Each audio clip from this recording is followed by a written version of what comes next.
Fala pessoal, aqui é o Cláudio do canal. Sir Rob Linux Brasil. Esse é o seu Sir Rob Linux Notícias 432. Vamos lá porque tem bastante coisa. Alô, Rod Linux? Cenoura roxa. Sir Rob Linux. O KDE Plasma 6.2 foi lançado e os desenvolvedores anunciam que a migração da versão anterior para essa vai ser melhor do que antes. Foco nos artistas, nos que usam tablets, canetas, editores, etc. Muitas melhorias no suporte HDR e ICC, melhor qualidade nas cores. No gerenciamento de energia, você terá opções de bloquear a poupança quando o app em uso estiver sinalizado para funcionar com todo o desempenho. E outras coisas.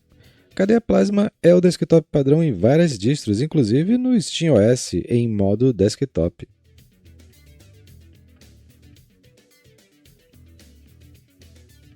Vocal Screen NG 4.3 foi lançado. É um gravador de tela alternativo ao OBS, porém seu suporte ao Wayland está sendo aos poucos melhorado. Quando fecha o programa, a gravação ficava de modo pendente e provavelmente não finalizava o arquivo. Isso no Wayland. Mesmo assim, ainda é melhor finalizar no botão e depois fechar o programa. Limite de 60 fps, suporte a áudio. O uso do XDG Portal para gravar está mais estável agora. Tudo no Wayland. No X11 aparecem muito mais recursos, mas no Wayland revisaram a GUI e estão diminuindo a diferença. A forma mais recomendada de usar no Linux é por Flatpak, ou se você quiser se aventurar a construir a partir do código-fonte e instalar direto na raiz do seu sistema.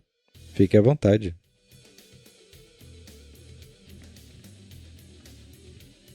Nova versão do Wine 9.19. De 15 em 15 dias tem. Desta vez ele traz apenas 11 correções de bugs e novas implementações. Atualizou a tabela de caracteres para Unicode 16.0.0, melhor posição da janela usando o Wayland Driver.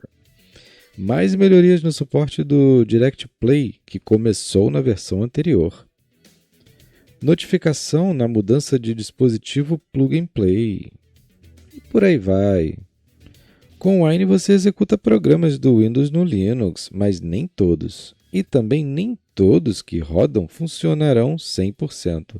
Porém, muitos estão se saindo bem. Obrigado.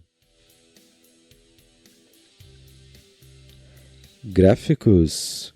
Rust CL por padrão? Quase isso. Códigos mesclados no Mesa 3D adicionam opção de compilação que torna o Rust CL padrão para uso, sem precisar do comando rustcl enable e o driver de Gallium da placa. Por exemplo, Iris, Radeon SI. Está quase lá. Com o Rust CL você pode usar o poder computacional da placa de vídeo com o OpenCL em programas que utilizam, por exemplo, Darktable, DaVinci Resolve e até aprendizado de máquina.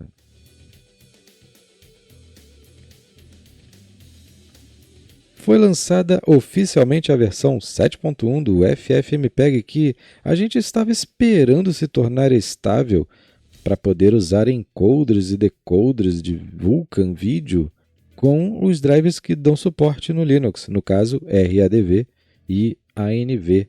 RADV para placas AMD e ANV para Intel, né? No caso do RADV, ainda precisa dos comandos RADV perfTest, vídeo decode, né? No caso, RADV underline perfTest maiúsculo igual vídeo underline decode minúsculo. E também RADV perfTest vídeo encode, mesmo esquema. Em placas RDNA2 ou anterior.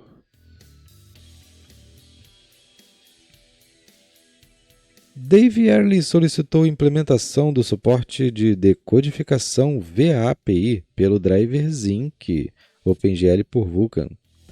Deve ser mesclado em breve, se não houverem objeções, né?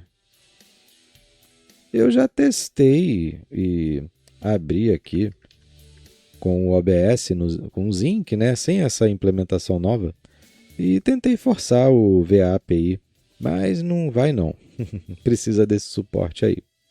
Vai ser interessante saber qual o resultado disso e quais os pontos será melhor.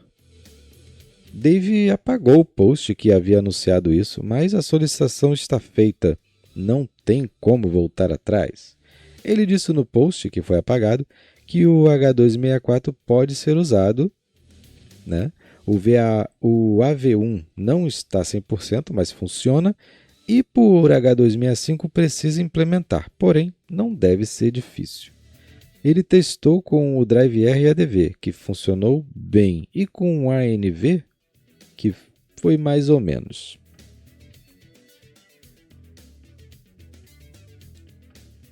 Nova versão do Drive AMD VLK, driver Vulkan para placas AMD no Linux, para Vega ou mais recentes.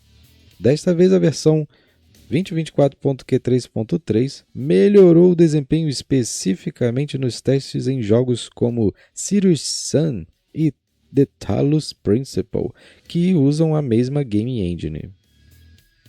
Rainbow Six Extraction nas placas Nave 33, RX 7600 também ganhou desempenho.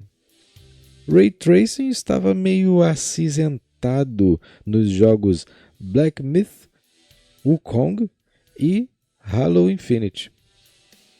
Foi inserida a extensão Pipeline Binary, que faz com que os shaders em cache possam ser gerenciados pelo aplicativo Vulkan, pelo programa que usa Vulkan, jogos, benchmarks. E isso substitui a limitação do controle que utilizava objetos VK Pipeline Cache, o que não era tão eficiente. Não está no script, mas eu estou com vontade de falar isso para vocês.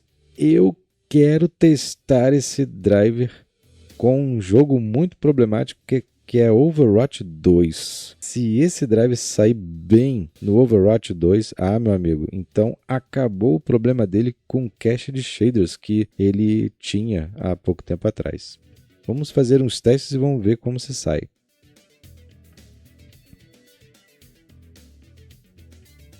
Vulkan para metal através do Mesa 3D. Proposta feita por Ayrton Camacho, do projeto LunarG.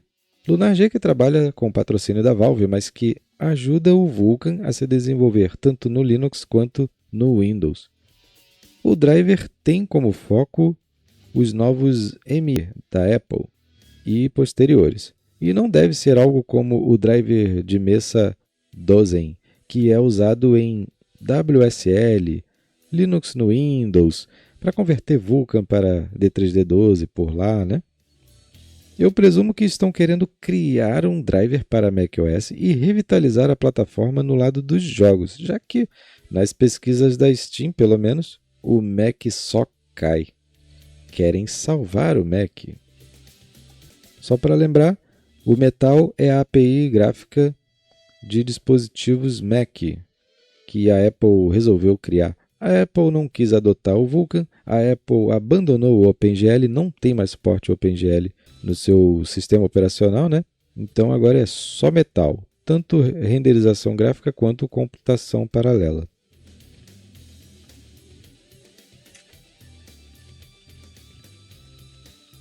Games. Alô, Rod Linux? Red Hat Chili Peppers. Rod Linux, alô.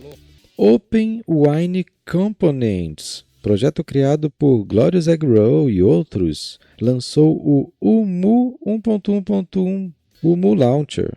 Foi criado para ser usado com jogos não Steam que precisam de ferramentas e correções que o Proton da Valve carrega, mas pode ser usado para outros fins, se o usuário quiser, até executar apps. Tem toda uma regra para ser lançado através da linha de comando. Com certeza deve se sair bem se usado com lançadores facilitadores, como o Heroic Games e Lutris. Tem como usar por Flatpak e até Snap, mas é preciso construir, já que o projeto não disponibiliza a versão pré-construída.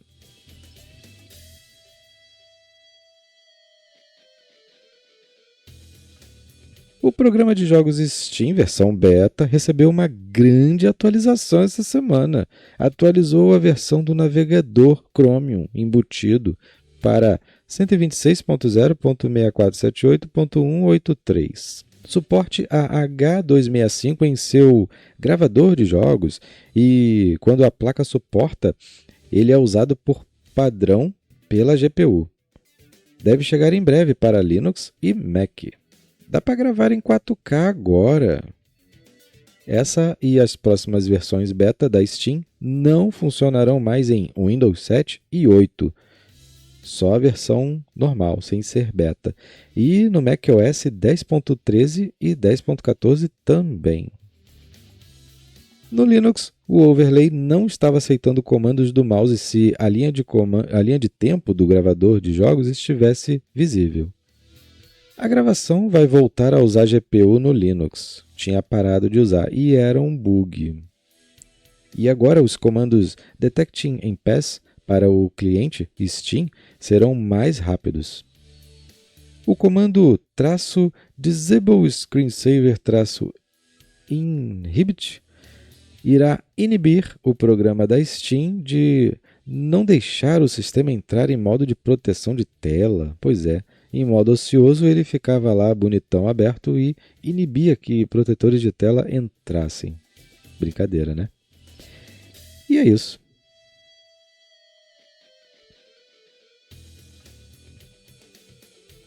O jogo Prime World Classic se tornou open source e agora pode ser portado e exportado para tudo quanto é plataforma. E é um MOBA que até pouco tempo atrás estava disponível na Steam, mas parece que não está mais.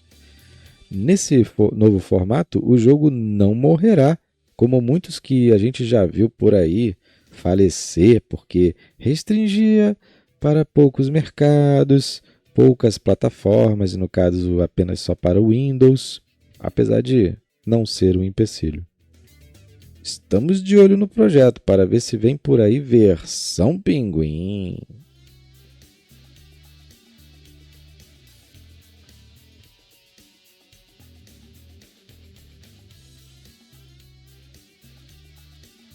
Obrigado pela presença de todos, fiquem na paz. Já se inscreve porque semana que vem tem mais. Rob Linux Notícias. Um grande abraço, valeu!